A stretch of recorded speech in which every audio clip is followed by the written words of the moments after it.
In early 2011, during the wave of Arab Spring protests across the Middle East, a small group of schoolboys in the southern Syrian city of Daraa did something that seemed minor but proved devastating. Inspired by events in Egypt and Tunisia, the boys, some as young as 10-13 years old, spray-painted a short slogan on a wall near their school. It said, in effect, "The people want the fall of the regime." At the time, Syria was ruled by Bashar al-Assad, and even mild criticism of the government was treated as a serious crime. The children were arrested by security forces. Instead of being quickly released, they were detained and harshly mistreated.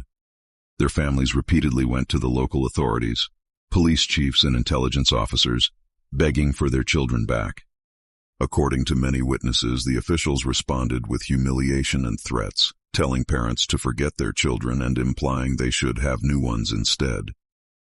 Whether every word was said exactly this way is debated, but what is not debated is that the children were held, abused, and returned in a condition that deeply shocked their families and community.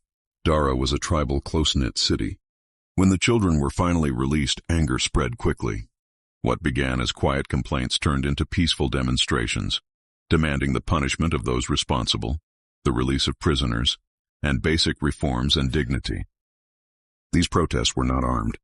Many demonstrators carried olive branches and chanted for freedom. The government responded with live fire, arrests, and more force. That response transformed local outrage into nationwide protests. What happened in Daraa mattered because it showed many Syrians that even children were not safe from state violence. Peaceful demands were met with force, and there was no legal way to seek justice.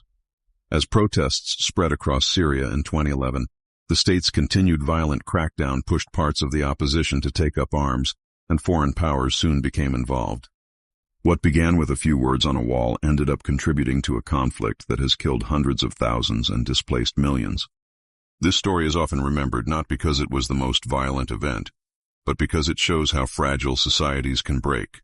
When fear replaces trust, when power is used to humiliate rather than protect, and when peaceful voices are silenced.